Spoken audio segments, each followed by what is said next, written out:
அமெரிக்க தரப்புல இருந்து ஈரானோட 2 எண்ணெய் டேங்கர் கப்பல்களை தாக்கியிருந்தாங்க. அதுக்கு பதிலடியாக ஈரான் அவங்களோட கதிர் கிளாஸ் சப்மரீனை முழு மூச்சில் களமிறக்கி இருக்கிறார்கள். இனி எங்களால் பொறுமை காக்க முடியாது, நாங்கள் பொறுமை காக்கின்ற காலமெல்லாம் முடிஞ்சுது, இனி எங்களுடைய தாக்குதல்கள் தான் அமெரிக்காக்கான பதில்களை சொல்லும் என்று ஈரான் தரப்புல இருந்து அதிகாரப்பூர்வமாகவே அறிவிச்சிருக்கிறார்கள். அந்த வகையில் ஈரான் பயங்கரமான தாக்குதல்களை மிடில் ஈஸ்டில் செய்ய ஆரம்பிச்சிருக்காங்க. இன்றைக்கி நாங்கள் இந்த வீடியோவில் ஸ்ட்ரெய்ட் ஆஃப் ஹார்முஸ் பகுதியில் என்ன நடக்குது, ஈரான் ஏன் இப்படியான தாக்குதலை மேற்கொள்கிறார்கள், ஈரானோட நடவடிக்கைகள் எப்படி இருக்குது, அமெரிக்காவுக்கு இங்கே எப்படியான பின்னடைவுகளானது எப்படி இருக்குது என்பதை பற்றி தான் தெளிவாக பார்க்க போகிறோம். வீடியோக்குள்ளே போகிறதுக்கு முன்னே நம்ம சேனலை சப்ஸ்கிரைப் பண்ணி பக்கத்துக்கு பெல் ஐக்கானை கிளிக் பண்ணி வைங்க.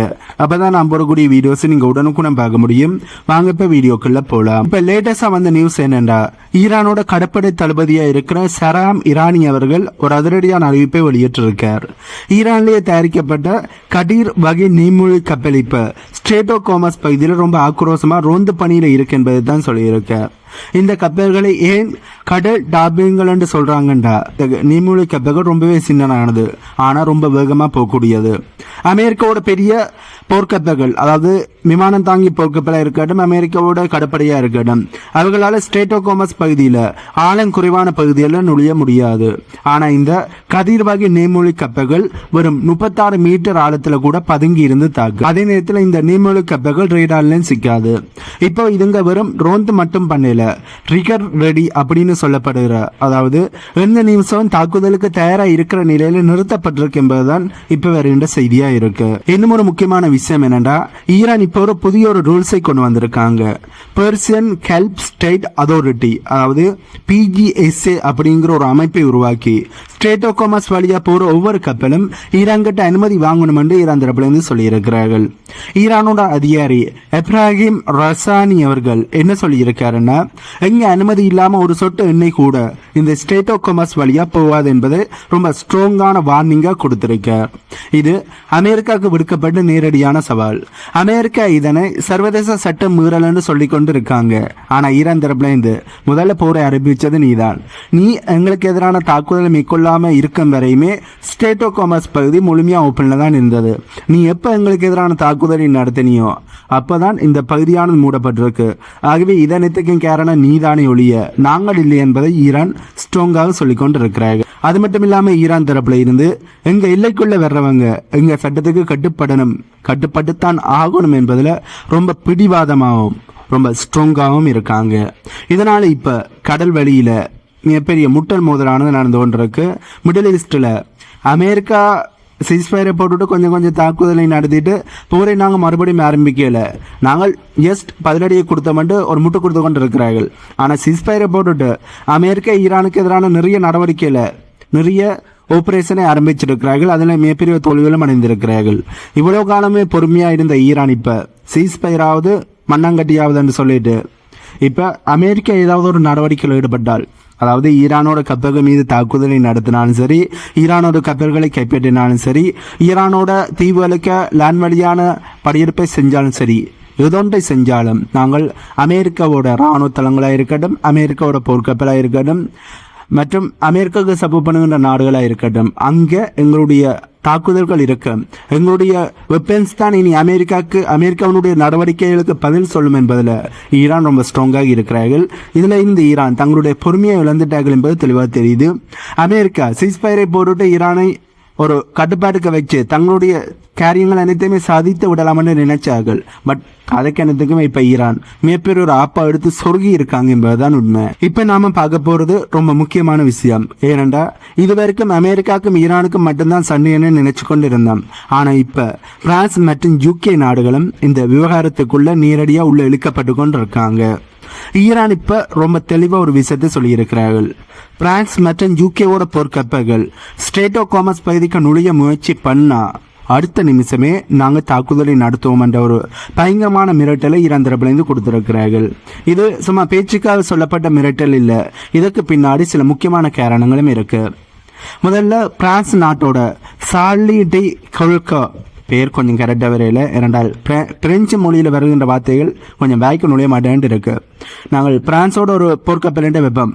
அந்த போர்க்கப்பல் மிகப்பெரிய ஒரு விமானம் தாங்கி போர்க்கப்பல், ஏர்கிராப்ட் கேரியர், இப்போ இந்திய பெருங்கடல் பகுதியில் ரோந்துக்கு வந்துக்கிட்டு இருக்கு.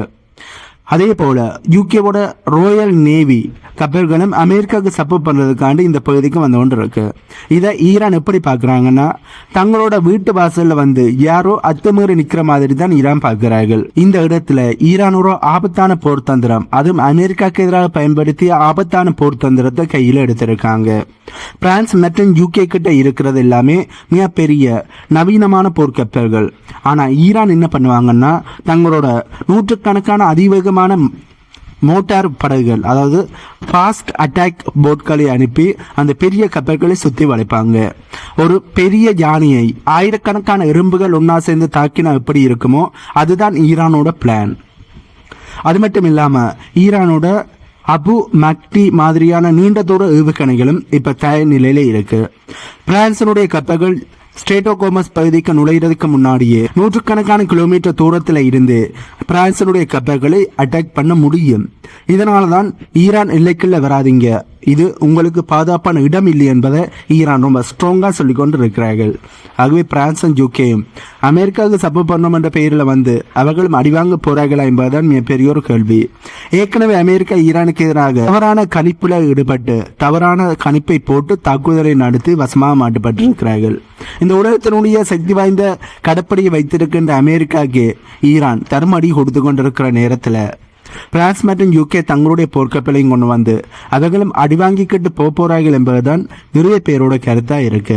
பட் பிரான்ஸும் யூகேயும் அடுத்து என்ன செய்ய போறாங்க என்பதை நாங்கள் வெயிட் பண்ணி தான் பார்க்கணும். ஐரோப்பிய நாடுகளுக்கு ஒரு மிகப்பெரிய ஒரு பயமானது இருக்கு. ஒருவேளை ஈரான் இந்த கப்பல்களை தாக்கினா, அதாவது பிரான்ஸ் மற்றும் யூகேவோட கப்பல்களை தாக்கினா அது நேரடியாக போராக, அதாவது நேரடியான போராக மாறக்கூடிய வாய்ப்புகள் இருக்கு. அப்படி போர் வந்தா ஐரோப்பாவுக்கு போற கச்சா எண்ணெய் குரூட் ஆயில் முழுசா நின்றுடும். ஏற்கனவே அங்க எரிபொருள் விலை, ஐரோப்பாவில் எரிபொருள் விலையானது ரொம்பவே அதிகமாக இருக்கு. ஏன்னா ரஷ்யா உக்ரைன் போரில் ரஷ்யாவை பகித்து கொண்டு உக்ரைனுக்கான முழுமையான சப்போர்ட்டை கொடுத்து ரஷ்யாவுக்கு எதிரான பொருளாதார தடைகளை போட்ட போது ஐரோப்பிய நாடுகள் மிகப்பெரிய ஒரு எரிபொருள் கிரைசிஸில் சிக்கி இருந்தார்கள். இப்போ ஸ்ட்ரெய்ட் ஆஃப் ஹார்மஸ் பகுதியிலும் போர் நடக்கிறபடியால் ஐரோப்பிய நாடுகளுக்கு கச்சா எண்ணெய் கிடைப்பது ரொம்ப கஷ்டமாக போயிருக்கு. இந்த மோதல் இப்படி இருக்கையில் பிரான்ஸும் யூகேயும் உள்ள போய் மோதல் இன்னுமே பெருசாக மாறினா இந்த மோதல் அவங்க பொருளாதாரத்தை, ஐரோப்பியத்தினுடைய பொருளாதாரத்தை முழுமையாக காலி பண்ணிடும். ஆனால் இந்த இடத்துல ஈரான் இதை பற்றியுமே கவலைப்படுற மாதிரி தெரியல. ஈரானோட நேஷனல் செக்யூரிட்டி கவுன்சில் தரப்புல இருந்து என்ன சொல்லியிருக்காங்கன்னா, எங்க இல சந்தையில நாங்கள் தான் ராயா, இங்கே அமெரிக்காவோ இல்லை ஐரோப்பிய நாடுகளோ அது யாரும் செலுத்த முடியாது என்பதை ஈரான் ரொம்ப ஸ்ட்ராங்காக சொல்லியிருக்கிறார்கள். இதனால் இப்போ பிரான்ஸ் மற்றும் யூகே நாடுகள் ஒரு இக்கட்டான சூழ்நிலையில் இருக்காங்கன்னு தான் சொல்லணும். பின் வாங்கினா தங்களோட கௌரவம் போயிடும். ஏனென்றால் அமெரிக்காவுக்கு ஆதரவாக வருகின்ற முடிவை எடுத்து போர்க்கப்பலை அனுப்பிட்டார்கள். இந்த நிலையில் இதில் இது பின் வாங்கினா பிரான்ஸ் மற்றும் யூகேவோட கௌரவம் நக்கிக்கிட்டு போடும்.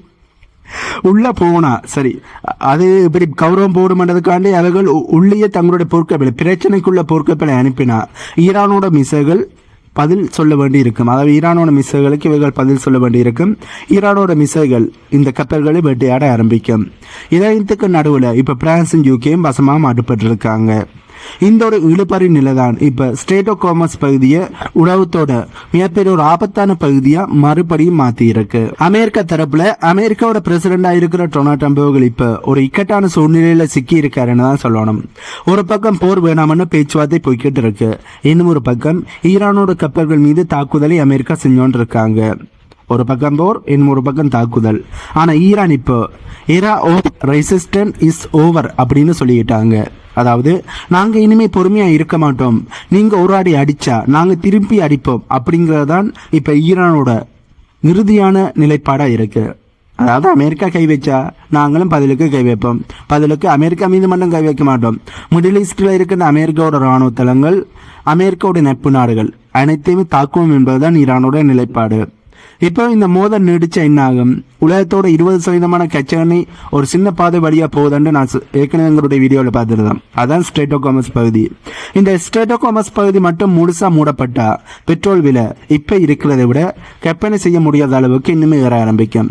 ஏற்கனவே இந்த ஸ்ட்ரெய்ட் ஆஃப் ஹார்மஸ் பகுதி வழியா வர கப்பல்களே 1-2 கப்பல்கள் தான் இப்ப வெளியே வருது. இது நிரந்தரமா பல நாட்களுக்கு மூடப்பட்டா உலக நாடுகளோட எக்கனாமியை கீழே விழுவதை யாராலையும் தடுக்க முடியாது என்பதுதான் உண்மை. இதனால இந்தியா மாதிரியான நாடுகள் ரொம்ப கவலையில் இருக்காங்க. ஏன்னாண்டா இந்தியாவுக்கு வர்ற உயிர்கள் பெரும் பகுதி இந்த வழியை தான் வருது. அது மட்டும் இல்லாமல் நிறைய உரங்கள், விவசாயத்துக்கு தேவையான உரங்களுக்கான தட்டுப்பாடும் ஏற்பட ஆரம்பிச்சிருக்கு. அதையும் இந்த ஸ்ட்ரெய்ட் ஆஃப் ஹார்மஸ் பகுதி வழியாக தான் வரணும். பட் இப்போ அது வராததால கச்சா எண்ணெயினுடைய பிரைஸ் ஏறியது மட்டுமில்லை, அதுக்கான பற்றாக்குறை ஏற்பட்டது மட்டுமில்லை, உரங்களுக்கான பற்றாக்குறையும் ஏற்பட ஆரம்பிச்சிருக்கு. இந்தியாவை எடுத்து பார்த்தோம் என்றால் அதிகமாக விவசாயம் செய்கின்ற ஒரு நாடு. இப்படி இருக்க உரங்கள் இல்லாட்டி விவசாயிகள் விவசாயம் செய்வதை கொஞ்சம் காலதாமதம் செய்வார்கள். நிறைய விவசாயம் செய்ய வேண்டிய இடத்துல அவர்கள் தங்கள்கிட்ட எந்த உரம் கிடைக்குதோ அதை வச்சு தான் விவசாயம் செய்வார்கள். இதனால் விவசாயம் அடிவாங்கும். விவசாயம் அடிவாங்கினா உணவு கிடைக்காது. உணவு கிடைக்காட்டி உணவுக்கான விலையான அதிகரிக்க ஆரம்பிக்கும். மக்களுக்கு இடையில் உணவு பஞ்சம் ஏற்படும். அது கோபத்தை ஏற்படுத்தி உள்நாட்டு கலவரங்களை ஏற்படுத்தும். உள்நாட்டு கலவரம் ஆட்சியை கவுக்கும். ஆட்சி கவுந்தால் மற்ற நாடுகள் அந்த நாட்டை தன்னுடைய கட்டுப்பாட்டுக்கு கொண்டு வருவதற்கான தங்களுடைய சித்து விளையாட்டுகளை ஆரம்பிப்பார்கள். இப்படி இது இந்தியாவுக்கு மட்டுமில்லை, மற்ற நாடுகளுக்கும் பொருந்தும். மற்ற நாடுகளுக்கும் இதே தான் நடக்க போகுது. ஆகவே இந்த ஸ்ட்ரெய்ட் ஆஃப் ஹார்மஸ் பகுதி மூடி இருப்பது வெறும் கச்சா எண்ணெயினுடைய பிரைஸை மட்டும் அதிகரிக்கல, கச்சா எண்ணெயினுடைய பற்றாக்குறையை மட்டும் ஏற்படுத்தல, உரங்களோட பற்றாக்குறையும் ஏற்படுத்தது என்பதுதான் உண்மை. மொத்தத்தில் பார்த்தா இந்த மே 2026 நாம மிக முக்கியமான ஒரு வரலாற்று மாற்றத்தை பார்த்து கொண்டு இருக்கோம். ஈரானோட இந்த துணிச்சலான நகர்வுகள் உலக வல்லரசுகளை யோசிக்க வச்சிருக்கு. பேச்சுவார்த்தை மூலமா இது முடியுமா, இல்ல உலக போர் வரைக்கும் போகுமா அப்படிங்கிறது தான் இப்ப இருக்கிற மிகப்பெரிய ஒரு கேள்வி. உங்களுக்கு என்ன தோணுது? ஈரான் இந்த ஸ்ட்ரெய்ட் ஆஃப் ஹார்மஸ் பகுதியை அவங்க கட்டுப்பாட்டுக்கு வச்சிருக்கிறது சரியா? அமெரிக்கா இதற்கு எப்படி பதிலடி கொடுக்கும்? இதை பற்றி உங்களுடைய கருத்துக்களை மறக்காம கீழே கமெண்ட்ல சொல்லுங்க.